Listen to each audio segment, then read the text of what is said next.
My friends, it is no secret that in these days, anxiety seems to have woven itself into the very fabric of human experience. Everywhere you turn, there is news of uncertainty, rising costs, unstable economies, shifting jobs, unpredictable futures. The world appears to be trembling, and with that trembling, many sensitive hearts begin to tremble as well. But I want you to understand something at the very outset. The anxiety you feel does not arise from circumstances. It arises from a false sense of self that has believed it is at the mercy of circumstances. You see, when you believe yourself to be a separate creature, living apart from God, depending upon external sources for security, for supply, for direction, then fear becomes inevitable. It is as natural for the separated sense of self to fear as it is for the sun to shine. But this fear does not belong to your true identity. Fear belongs only to the image that the world has taught you to be. And so long as you accept that image fragile, vulnerable, dependent upon the shifting forms of this world, you will experience the anxiety that accompanies it. But the purpose of our time together is not to console this anxious self. No, it is far more radical than that. We are here to see through it. We are here to look beyond the mask of the anxious mind and discover the self that has never once trembled, never once feared, never once lacked anything. This self is the presence of God expressing as your very being.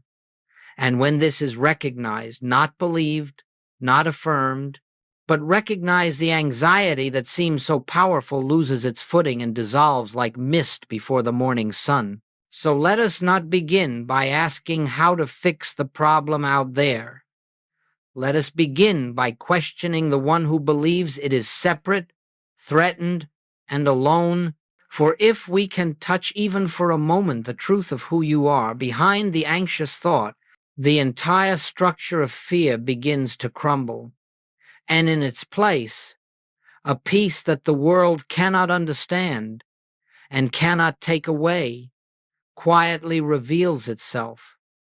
This is our work in this hour, not to change the world, but to awaken to the self that is not of this world. Let us go a little deeper now. If anxiety does not belong to your true self, then to whom does it belong?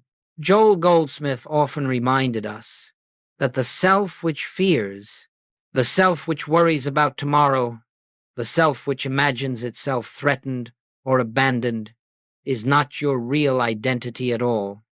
It is a picture, an image formed in consciousness through centuries of collective belief, through education, culture, habit, and memory. It is the mortal self, the sense of existence that lives under the law of cause and effect, believing itself to be separate from God. This false sense of self stands at the center of human suffering, for it looks out upon a world it does not understand and imagines it must struggle to survive. It depends upon outer resources for strength, outer conditions for security, outer relationships for approval, outer signs for reassurance. And because outer things are always changing, this self is always afraid, always waiting for the next problem, the next loss, the next disappointment, always defensive, always grasping, always seeking a stability that the world can never provide. But this frightened self is not you. It is only a bundle of conditioned thoughts. It has no life in God, no anchor in reality, no permanence whatsoever. And yet, because you have accepted it as yourself, you experience its fear as if it were your own. You wear it like a garment and say, "This is me." But it is not. It is merely the echo of the world's belief in separation. If you pay close attention, you will notice that the one who worries is always the same shadow. Whether the fear concerns your finances, your health, your relationships, or your future. It is always the same anxious voice speaking. The content of the worry changes, but the worrier remains unchanged. And this should give you a great clue. Anything that repeats itself without variation, anything that appears in many disguises but never changes its essential nature, cannot be the living self. It is an impersonation of you, an actor playing your part on the stage of human belief. Now, I want you to realize something very quietly. The false self does not need healing. It does not need blessing. It does not need more money, more protection, more reassurance, for it is not a real self at all. What it needs is to be seen through. It needs to be recognized as the illusion it is. And this recognition begins the moment you step back and observe it. Observe the fear as something that arises, not as something that you are. Observe the anxious thought as a passing cloud, not as the sky itself. Observe the tension in the body as a temporary vibration, not as your identity. In that simple act of observation, you are shifting from the false self to the true self, the self that does not tremble, the self that does not lack, the self that lives forever in the presence of God. And so when anxiety arises, do not fight it, do not condemn it, do not struggle to change it. Simply recognize that the one who fears is not the one who lives as you. This recognition is the beginning of freedom. It is the quiet dawn before the sun of truth rises in your consciousness. As we continue, let us turn our attention to the great pronouncement that stands at the center of all spiritual realization. The kingdom of God is within you. These were not poetic words, not mystical riddles, not promises of a distant future. They were the simple statement of a present reality, a reality already established, already functioning, already complete. And it was this inner kingdom, this divine consciousness, that Joel Goldsmith dedicated his life to revealing. The anxious self, the fearful self, the seeking self, always looks outward. It looks to salaries, to savings, to doctors, to relationships, to opinions, to circumstances, and believes that in these external forms it will find stability. It searches the far horizon for signs of assurance, for evidence that the world will be kind, that life will cooperate. But the kingdom is not on the horizon. It is not in the circumstances. It is not in the future. It is not in the world. The kingdom is within the very presence of God, expressing itself as your consciousness. And so, whenever you seek safety outside yourself, whenever you look for reassurance in the shifting tides of human conditions, you turn your back on the one place where peace truly dwells. You are like the man who stands in the blazing sunlight and asks, "Where is the light?" You are like the wave that searches the ocean for water. You are already standing in the fullness of the kingdom, but you are unaware of it because your attention has been trained to look outward rather than inward. To shift your identity from the anxious self to the self of the kingdom is not an act of effort. It is not achieved by discipline, by memorizing truth, by reciting affirmations, or by forcing the mind into new habits. It is a gentle turning, a quiet resting, a simple recognition of what already is. Right now, this very moment, the presence of God is living you. It is beating your heart, breathing your breath, guiding your steps, sustaining your life. And yet, when you believe yourself separate from that presence, when you identify with the mortal sense of self, you feel fear. The fear is the signal that you have forgotten the kingdom within. It is the knock upon the door of consciousness calling you home. And so, when anxiety arises, do not battle it. Do not seek to silence it by solving outer problems. Instead, let it remind you, I have been living as a self apart from God. Let me return to the kingdom within. The moment you turn inward, quietly, gently, you will feel a shift. It may be slight at first, like the softest breath across the surface of the heart, but it is the beginning of returning to your true place. And as you rest in that inner presence, you will discover something profound. The anxious self cannot enter the kingdom. It dissolves at the threshold. Only the true self, the self that is one with the Father, can abide there. This is the great shift of identity. This is the golden unveiling, not the changing of a frightened self into a stronger one, but the realization that the frightened self is not you at all, and that who you truly are has never once been separate from the infinite. Now let us consider something that lies at the heart of all human fear, especially fear surrounding money, security, and the future. Goldsmith taught that every form of limitation we experience begins not in the outer world, but in the mental image we hold of ourselves. It is not the circumstance that frightens us, it is the picture within consciousness that interprets the circumstance through the lens of separation. When you say, I do not have enough, you are not describing a fact, you are describing a belief intertwined with an image. When you worry about losing a job or running out of resources, it is not the outer condition that produces fear. It is the inner picture of yourself as a being dependent upon those outer factors for life.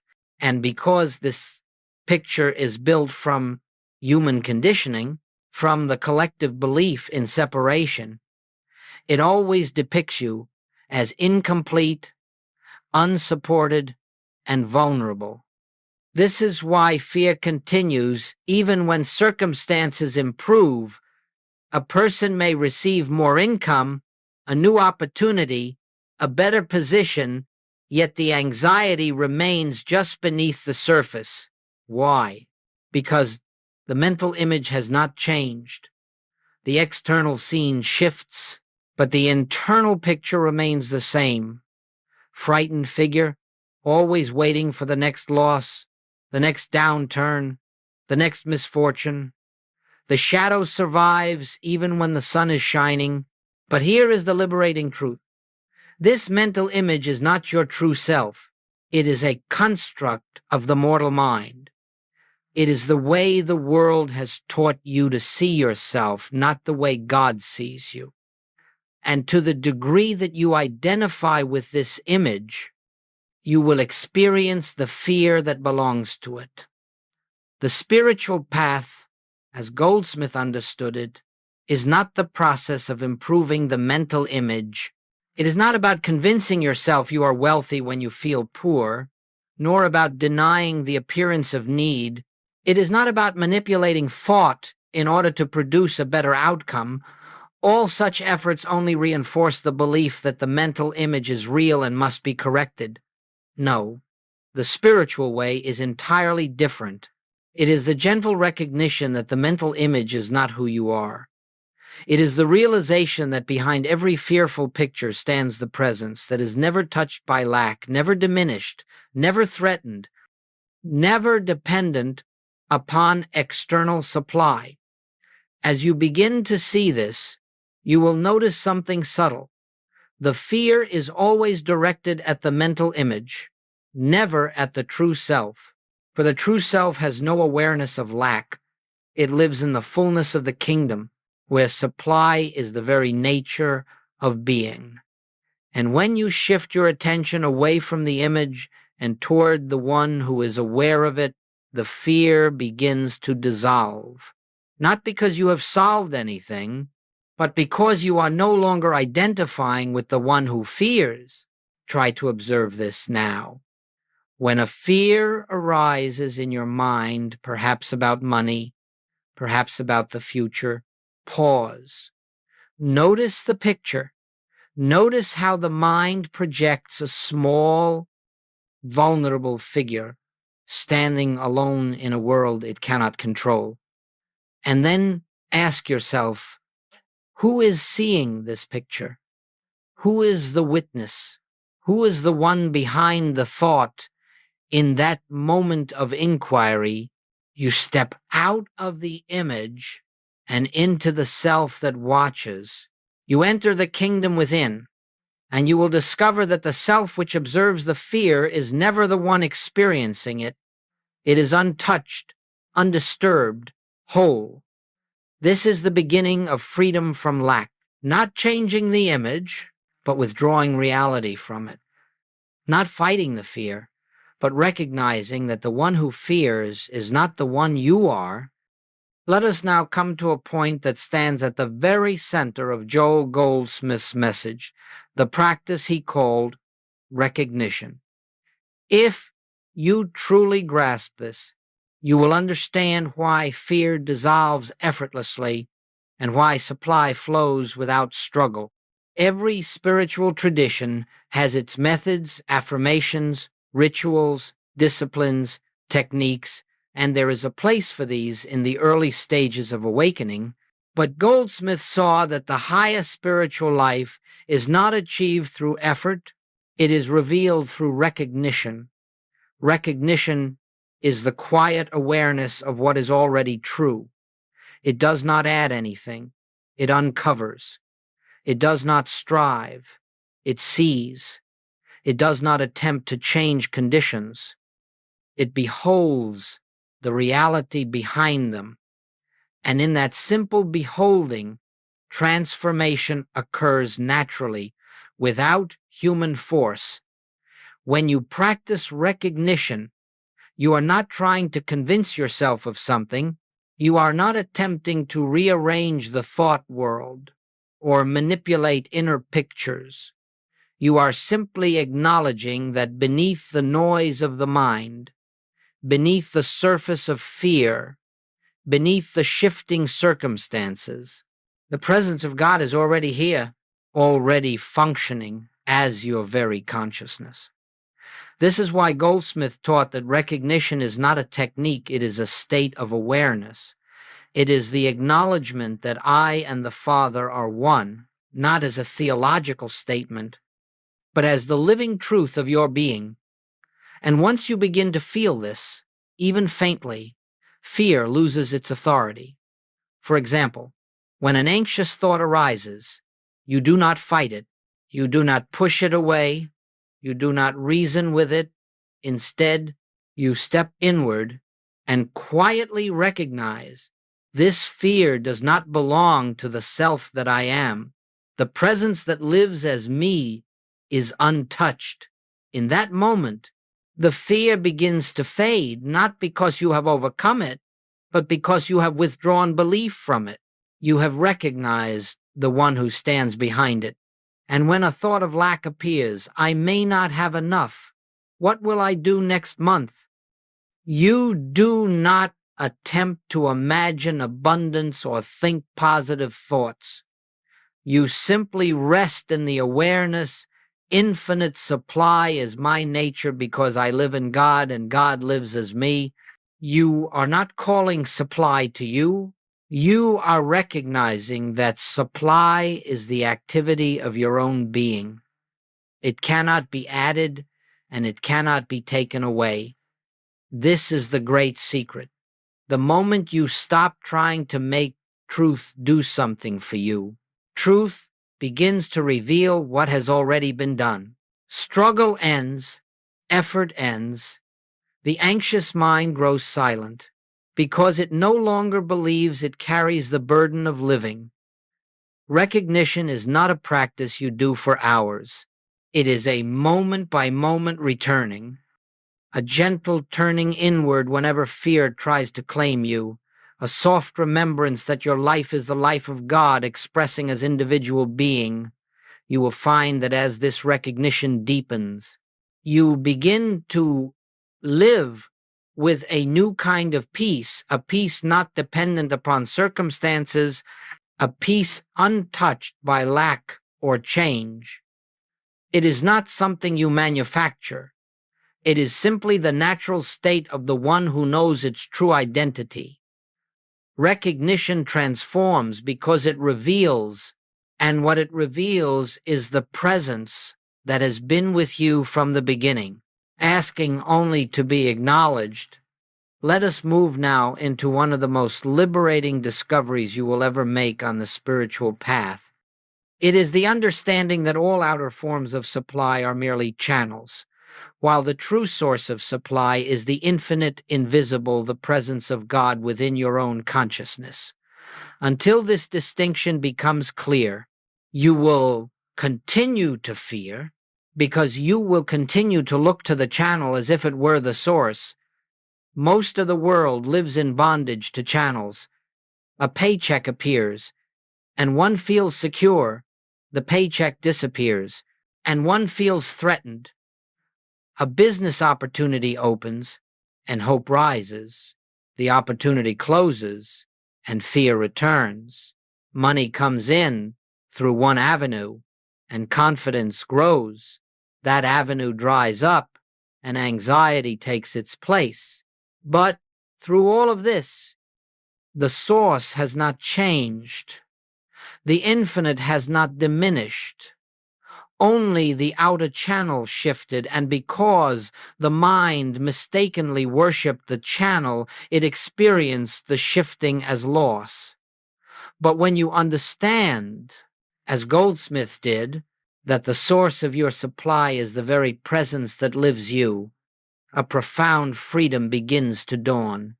You realize that spirit is forever expressing itself as form, and that forms may come and go, but the activity of the infinite remains uninterrupted.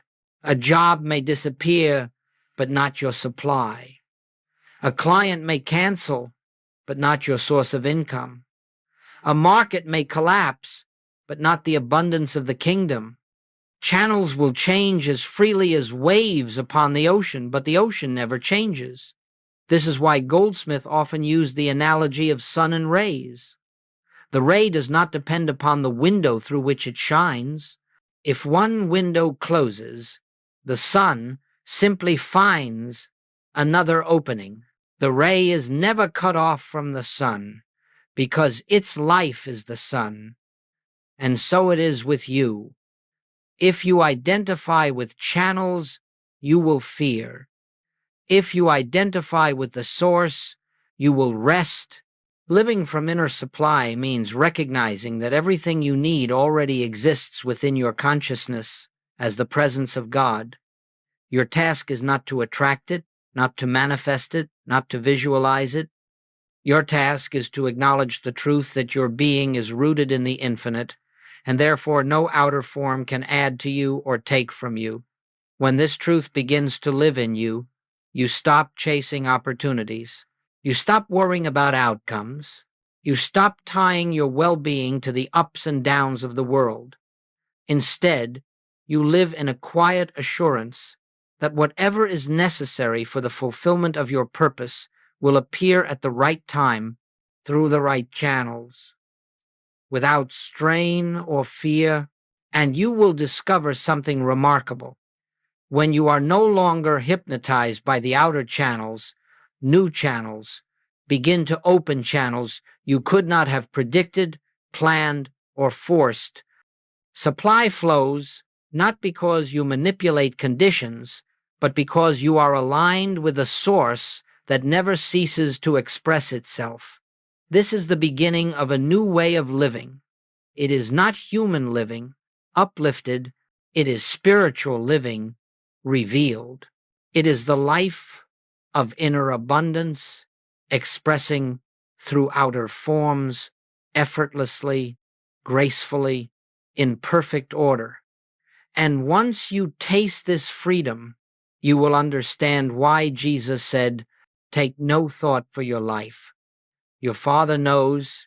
Your Father, the infinite within you, knows. And this knowing is the source of all that appears as your daily supply.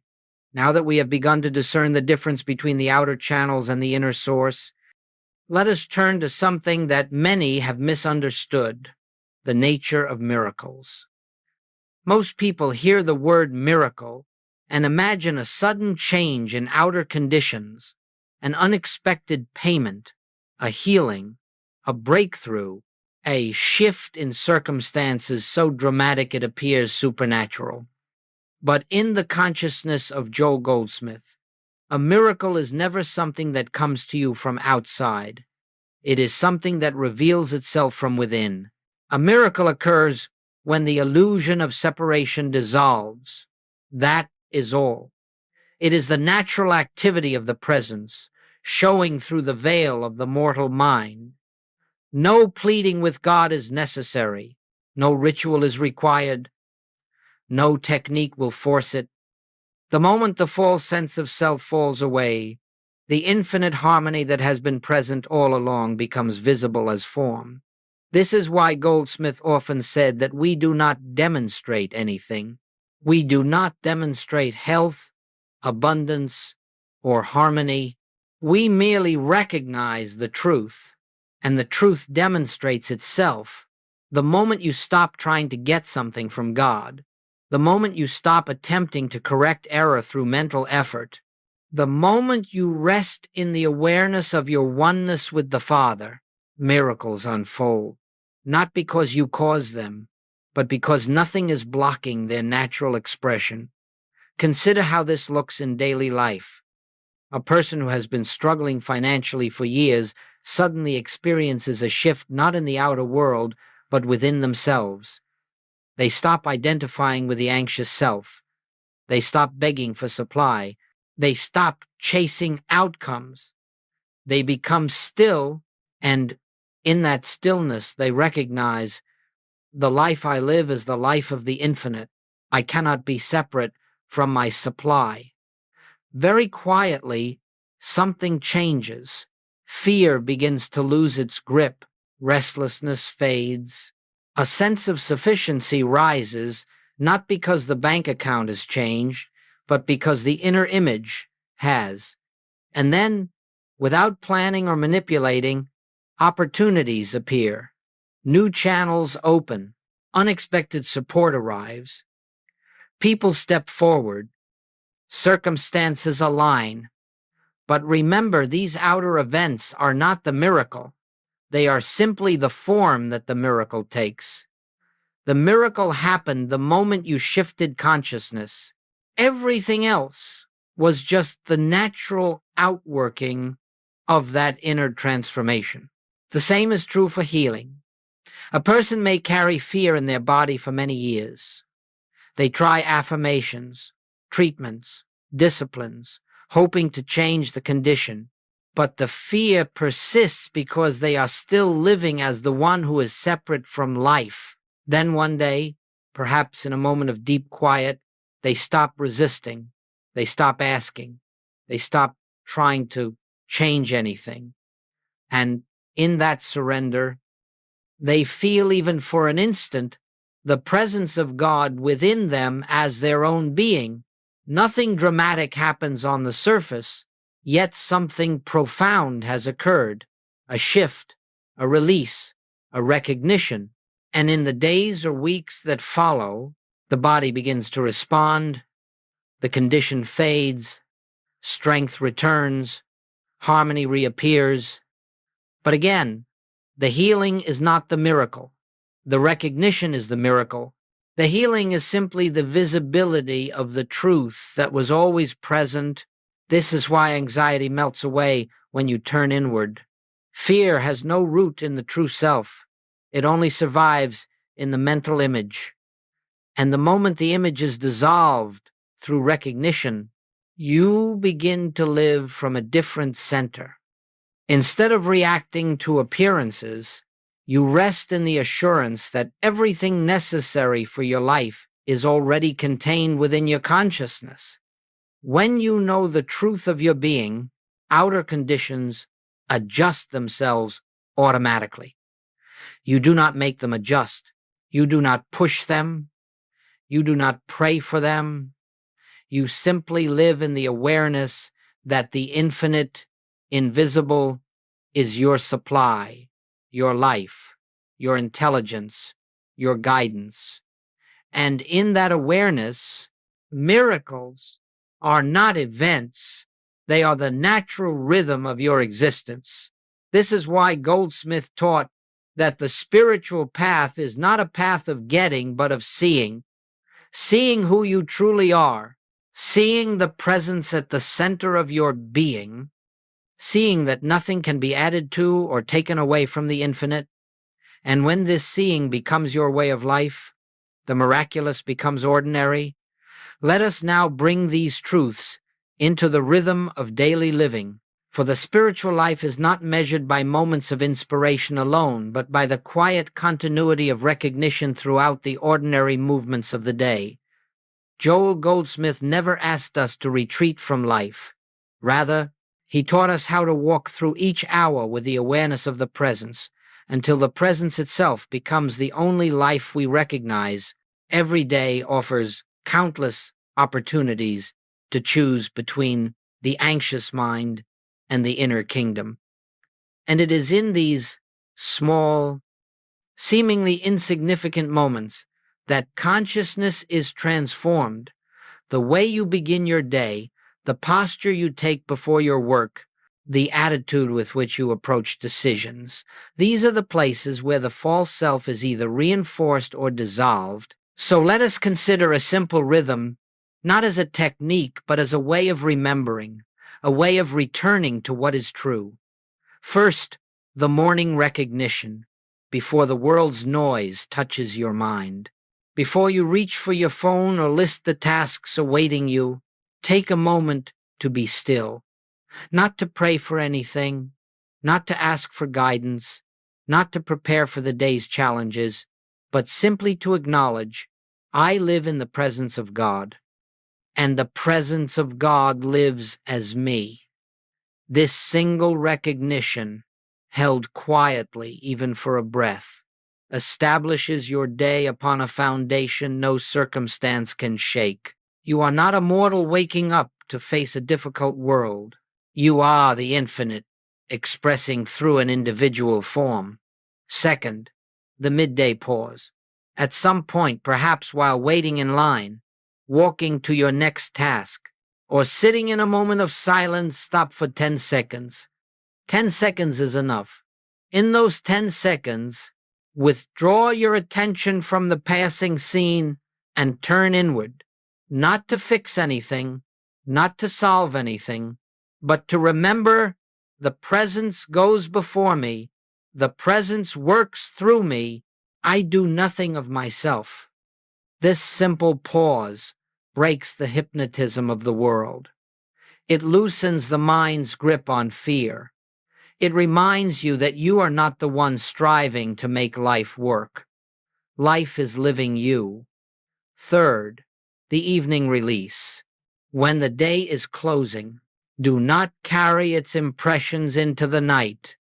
Let the thoughts, the conversations, the concerns, the unfinished tasks fall away, not by analyzing them, not by judging them, but by recognizing that none of these belong to the self that you are. In this gentle release, you return to the truth of your being. You rest in the awareness. God is the life of this day. God is the life of this night. Nothing real can be lost. This release is not merely psychological rest, it is spiritual rest. It allows the subconscious fears and tensions accumulated during the day to dissolve in the presence. Now, understand something important. This rhythm is not meant to create spiritual results. It is not meant to bring supply, healing, or protection. It is simply a way of shifting your identification from the anxious self to the self of God. And when that shift occurs, supply follows. Healing follows. Guidance follows, not because you sought them, but because you stopped resisting their natural flow. There is one more aspect of this rhythm, perhaps the most significant of all. Whenever fear arises, whenever a startling thought enters your mind, whenever the familiar tightening of anxiety begins to take hold, do not attempt to calm yourself by reasoning or positive thinking. Instead, step back and recognize this fear belongs to a self I am no longer identifying with. Then turn inward, quietly, gently, and remember the presence. Do not try to change the fear. Do not resist it. Let it be, and rest in what is true. This is the presence before panic way of living. It is the conscious decision to return to God before you return to fear. And each time you choose the presence, the false self loses a little of its authority. Over time, you will find that fear approaches you less often, and when it does arise, it passes through you as lightly as a shadow across a wall. This is not discipline. This is devotion, the devotion to truth as your only reality. And now, as we come toward the close of our time together, let us gather all that has been revealed into one simple, living recognition. Everything we have explored, anxiety, supply, miracles, inner rhythm, comes down to this. Your true self has never been separate from God. All fear arises from forgetting this. All peace arises from remembering it.